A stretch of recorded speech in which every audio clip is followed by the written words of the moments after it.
Yan.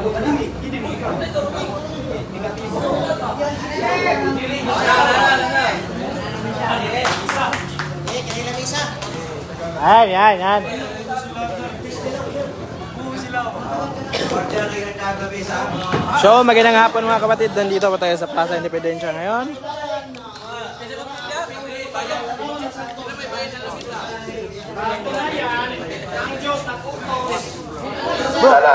Bro, ano bro?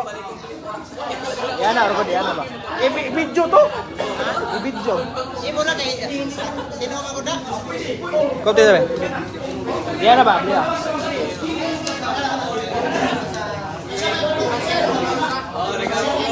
Daghan na kayo mo bro sa bragong kipangayo. Kung kinsa mapilde, balik ka to ko. Pwede. Adi ni ay.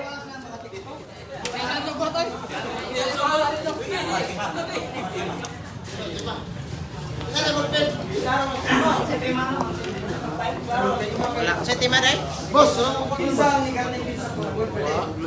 Kasi bro, lagi mo kila ko. Pinsan ko ga dili na may ngom ako.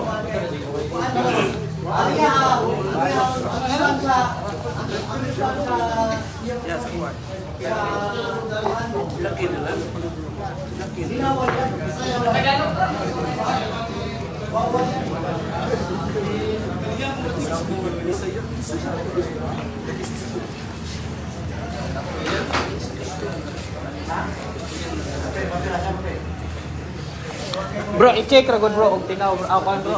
I-check ra gud akong live akong klaro ba.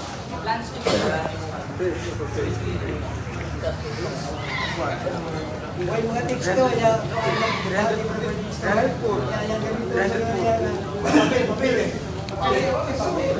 Samun ka.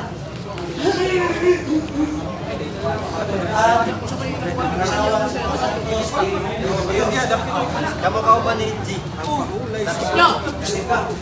Saya apa nih?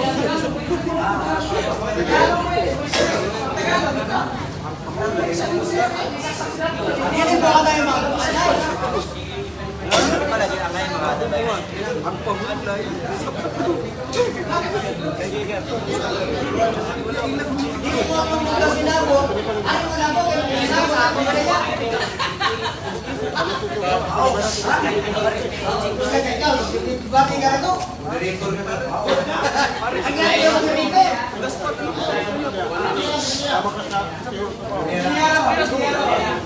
Oh.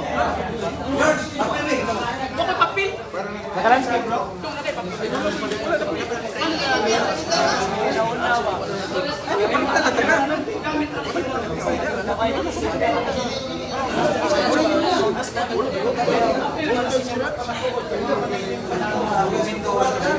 Ako alam lagi ako ganang sa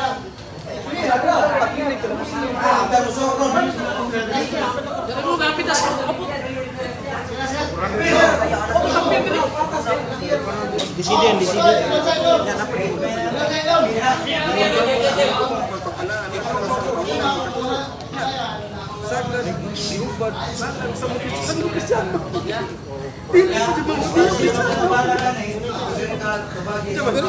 Gili ako tanong ko quality makuha.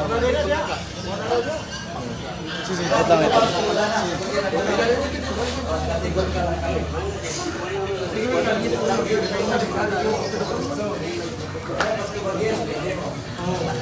Ayos na na. Ito bro. Okay ra bro. Ang ako may cellphone na problem. Dili. Okay na to.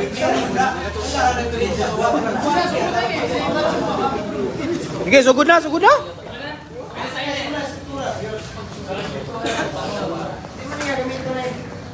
Okay na lang mo na kasi.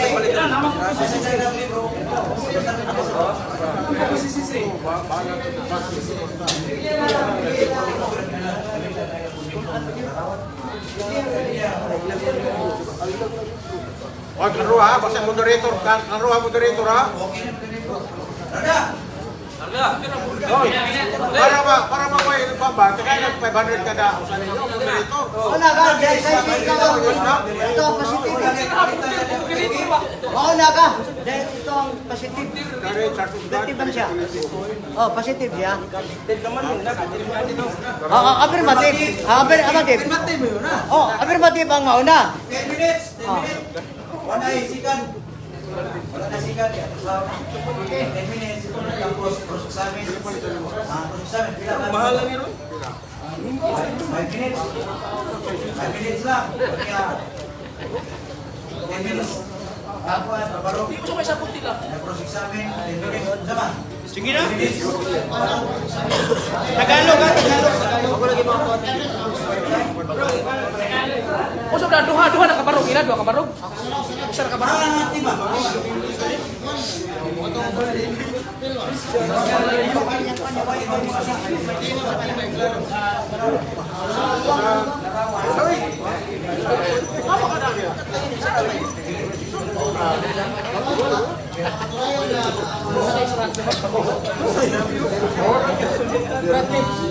Sa pag-share sa mga GC.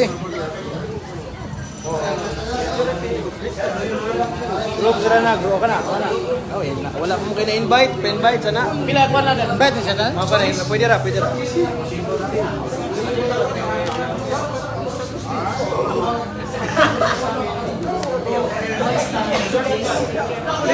Oy, magandang hapon, debate to ha. Sa 7th day, Sanctify, tsaka ni Bro Jared, no? Sa ating converted Catholic.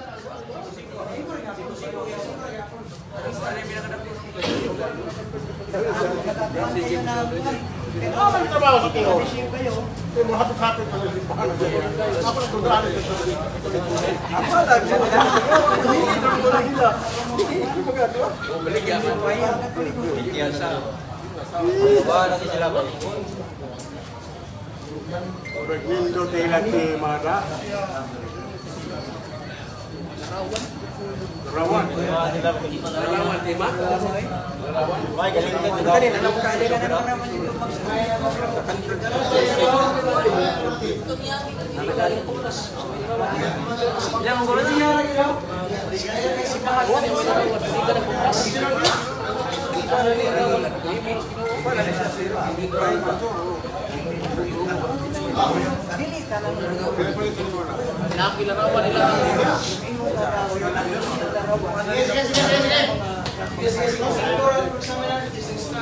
Yeah, 5-5 lang, game.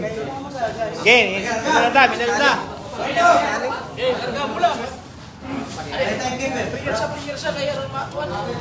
Lima. Oh.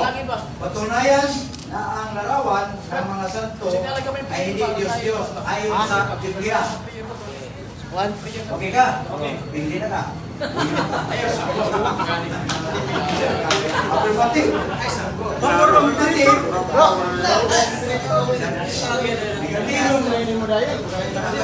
Wala po sa debate ni pindi na. Okay na, okay na. Tag 5 minutos. Tawag ni Peter. Ayan, Terus samin 5 minutes. Batan 5 minutes. Masalah niya. Shout out.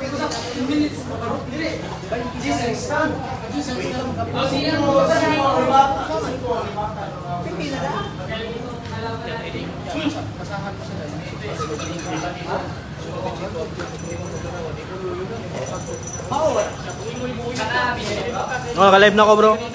Live to, pero ano. Affirmative. Pagsugod siya 5 minutos. Ano, prayer muna, bro? Prayer muna, bro. Bro. Bro. Bro, prayer.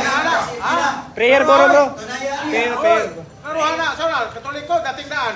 Dili, Roman Catholic ka. Ha? Roman Catholic ka. Transfer. Katolik ko na, Katolik ko. Ano mo sa badista? Larawan sa mga santo ay hindi Diyos-Diyos ayon sa Biblia. Ilong ka na to ha. Bro. Yan mga kapatid, magandang araw sa inyo. Bago tayo magsimula, dalangin tayo, no? Mga katoliko lang. Tanong sa mga time. Father, Son, the Holy Spirit. Amen. Lord Jesus, we ask you to family, through business, or harmful action. If any of us is still subjected to any spells, I declare this spell is absent spells null and void in the name of Jesus Christ. If any of this spell is sent against us, I declare it. Any seven conditions of being with us in the Lord, I ask you to send your Holy Angels to really protect all of us to live here. Amen. Father, Son, and Spirit. Amen. Ngayon mga kapatid, ating patutunayan ang tema kaya patutunayan ang mga larawan sa mga santo ay dinilog sa iyo, sumalat sa Biblia. Ngayon, itong kalaban natin, panibalo na naman, sila sa sekta. Hindi na ako magtataka dito. Ay, ito yung binato pa rin ng 24 Mateo. Bakit? Unang-una tumawag sa akin. Kung matapang kaya ka, tumayo ka sa Cebu. Wala dito ako sa Cebu. Patunayan mo yung mga pinagsasabi mo. Dahil unang-una, pinirasunan mo ko.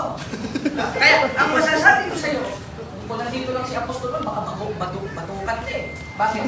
3:18 ng unang buwan, huwag kayong umibig ng salita, ni naman, kundi ng gawa sa iwanan. Ngayon ang ating tema mga kapatid, patutunayan natin na ang mga larawan ng simbahang Katoliko ay hindi Diyos-Diyosan. Tanong, ano ba ang definisyon ayon sa Biblia ng mga Diyos-Diyosan? Eh mga babasahin nito, Soriano Listan Bento eh.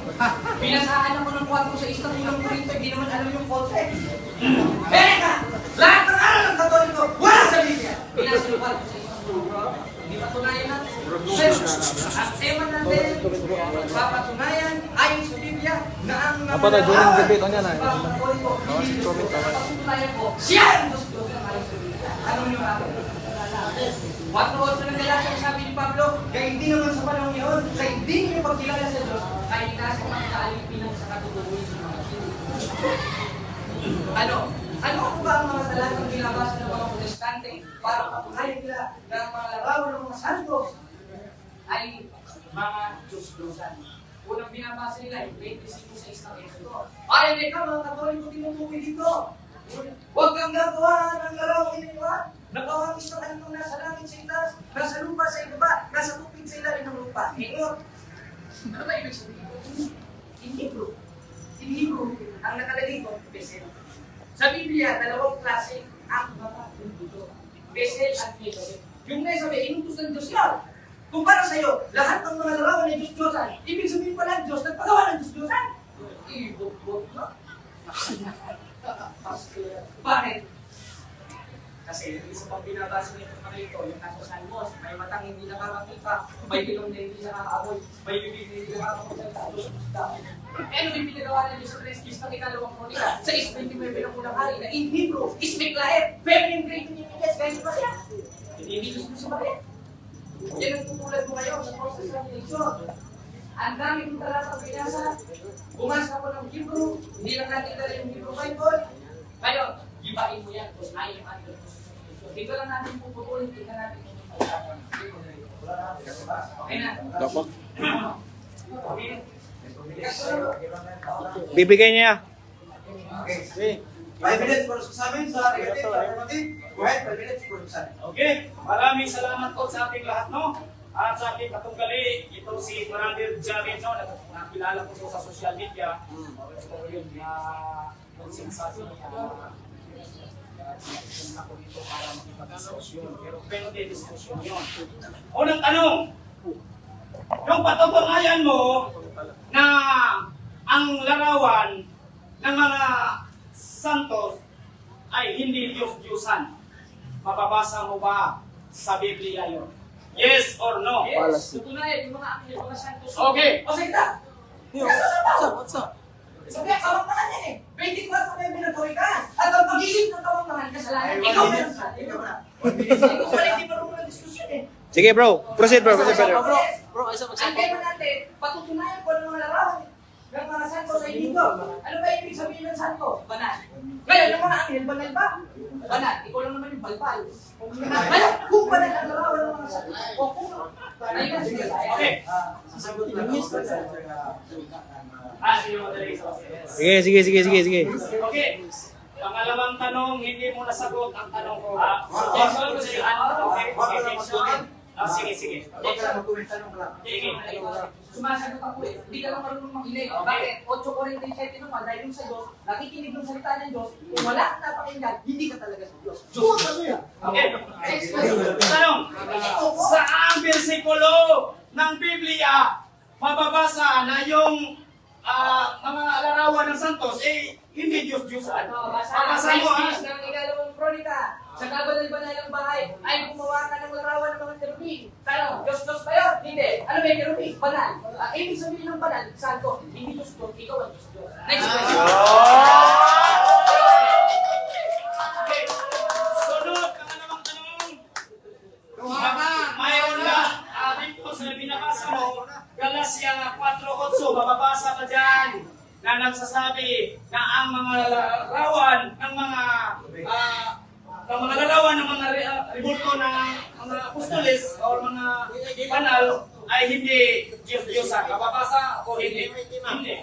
Okay. Wag ka. Dahil yan, ginamit yan para sa iyo, isipan sa mga santos na Diyos-Diyosan siya. Ayun siya, 4:8 ng Galacia. Tanungin mo ko, sa 3 Historical Chronica, na binasa ko ngayon.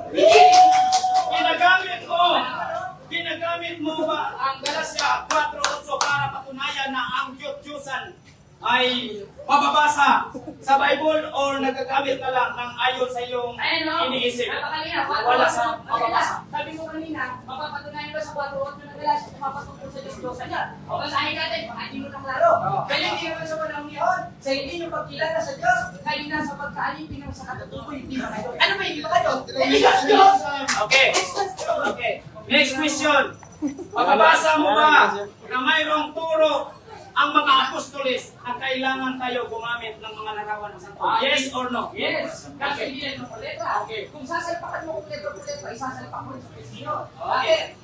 5:17 Evangelio, ang sabi ni Kristo, hindi ako naparito upang sirain ang pagkusal, hindi ka nakikiyan ang propeta. Isa sa mga propeta, ang sabi ni Kristo, tres dito ang ikalawang propeta, hindi mo naintindihan, sa kaban ng manalang bahay ay inuwi ka ng lalaban at kung lalaban ay inuwi tayo sa kasal. Okay.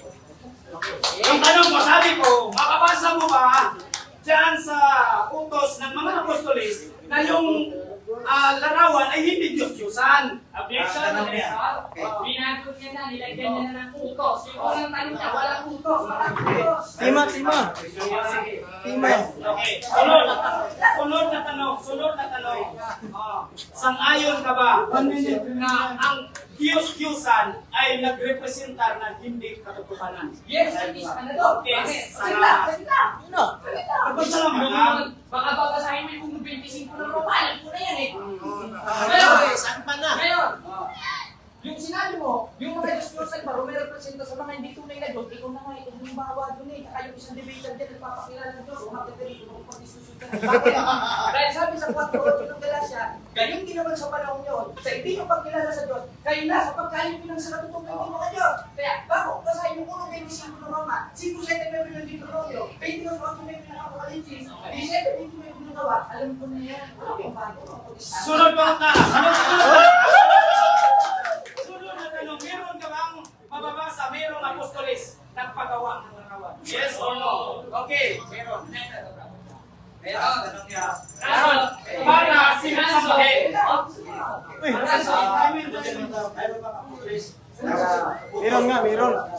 Meron daw. Ito ba ka? Meron. Basahin natin sa press. Okay, ulitin ko yung tanong. Meron na nga.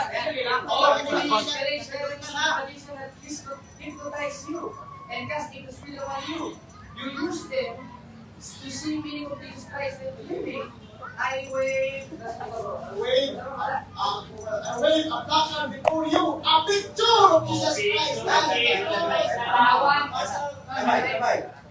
Negative sign, ako man mag-siguro sa examen sa affirmative, ako na negative sa iyang stand by it. Go ahead. Okay. Magandang Pero araw. na, wala na wala dumot mo ila. Kaya batay na ito ang ayong bilang schema na. So, yung paksa namin, isa patutunayan niya, sabi niya, patutunayan niya na yung mga larawan ng mga santo is hindi Diyos-Diyosan. Pero sang-ayon siya na ang Diyos-Diyosan ay nagrepresenta sa mga bagay na hindi katotohanan. Ano ba yun? Ano ba yung hindi katotohanan? Sabi rito, mababasa natin, sa utos ng Diyos, nandiyan pa rin sa pakitismo mismo nila. Kaya nagsasabi, sa Bible meron, na huwag kang gagawa. Ba't mo naman isasali yung katekismo? Ayon na sa Biblia. Hindi ayon sa katisismo ng Iglesia Katolika. Bible alone lang, Bible alone, Bible alone. Sa Biblia, sa Biblia, mababasa natin. Huwag nang gawin ko sa tikis mo. Okay, wala katekismo dyan, pinasok ko na. Okay. Sa Biblia mismo, mababasa natin na ang Diyos is ang nag-utos na huwag kayong gagawa ng mga larawan na ginanuhan, kahit anong larawan, upang sambahin. Ganun din, ganun. Kaya yung katunggali ko, ayaw niya ng referensya, baka maipit siya. Ayun, anong sabi na Roma 1? Roma 1. Sabi nila is mga alam sila, pero mga buwang-buwang na sila, imbis mayaon nila ang Diyos, nagsimba noon sila sa mga binuhat. Sinasamba niya ang mga larawan ng ginagawa. Okay, hindi. Okay, ngayon, mababasa ba natin, kay utos si Apostol Pablo na huwag tayong gagawa? Meron. Anong sabi ng Gawa 17? Sabi doon, ay anak tayo ng Diyos, huwag nating iisipin na yung Diyos natin is mga gaya ng mga ginawa, mga pinulit, sa gaya ng mga plata, bato, o bronze, o kahoy. Yung Diyos-Diyosan nila, kahoy, ano bang ibig sabihin nun? Sinusuhay nila yung utos ni Apostol Pablo. Nasabi nila, naniwala naman sila na Kristiyano sila, pero wala Kristiyano nagsasamba ng mga larawan. Okay, ngayon, anong sabi ng dito sa, mababasa natin dito sa Revelation. Anong sabi na sa Revelation ng mga taong nagsimba ng mga Diyos-Diyosan? Sabi dito, yung iba ay hindi pa namamatay at iba nagpatuloy sa kasinungalingan. Nagsasamba sila ng mga Diyos-Diyosan. Kaya ginawa ng mga bato, plata, at bronze, at iba pa. Kaya walang utos ng mga Kristiyano na gagawa ka upang sambahin. Kasi ang issue dito, pwede ka namang gumawa, pero huwag mong sambahin. Pero yung sinasamba mo na, kahit larawan ni Kristo, hindi yan totoong larawan ni Kristo. Bakit? Mayroong artistang aangkin yan. Mayroon si James Caviezel, mayroon si James Powell. Paano yan? Tapos niluhuran mo, sinasamba mo. Sabi, Panginoong Diyos namin na makapangyarihan ka sa lahat. Tapos yung inaharap mo is larawan ni James Powell. Hindi pwede yun sa harap ng Diyos, mga kaibigan. Ano yun? Sabi rito sa Juan na ang Diyos ay Espiritu at sambahin mo siya sa Espiritu at katotohanan. Paano yung sinasamba mo na hindi naman katotohanan? Bakit sabi kong hindi katotohanan? Kasi larawan ng artista yun eh. Sinasamba niyo yung larawan ni James Caviezel, ni George Powell. Paano yan? Kasi sang-ayon siya sa sinasabi ko, tanong ko sa kanya na sang-ayon ka ba na yung sinasabing Diyos-Diyosan ay nagpresentar sa mga bagay na hindi totoo. Tapos, sinasamba niya ang larawan ni Kristo. Sabi niya, ni Kristo, pero hindi naman larawan, totoong larawan ni Kristo yan. Alam mo kung bakit? Wala pang Panginoon noon. Bakit ikaw gumagawa ng ganyang mga larawan? Kaya sabihin ko si Kristo yan. So, ayun. Bakit kailangan tayo sumusunod sa utos ng Diyos? Kasi may utos na huwag kang gagawa ng larawan upang sambahin. Kunya, ganito, sa mababasa natin sa... Lord! Okay. Tapos na ang negative side sa kanyang kilala sa affirmative. 5 minutes affirmative, full silence, right? Yes, okay. Naintindihan mo ba yung ating tema? Yes. Ngayon, yung dinarinig mo kanina pag pagsamba. Nasa kayo ba? So ang nakalagay dito, patutunayan na ang larawan ng mga santo ay Diyos. Kasama yun eh. Oh. Kasama yun. Hindi pwedeng wala yun. Kasi ang issue dito is hindi ako sang-ayon sa mga larawan pag sinasamba. Sumasamba naman kayo. Next question. Okay. Ngayon, binasa ko kanina yung blameless, yung susunod. Okay, yes.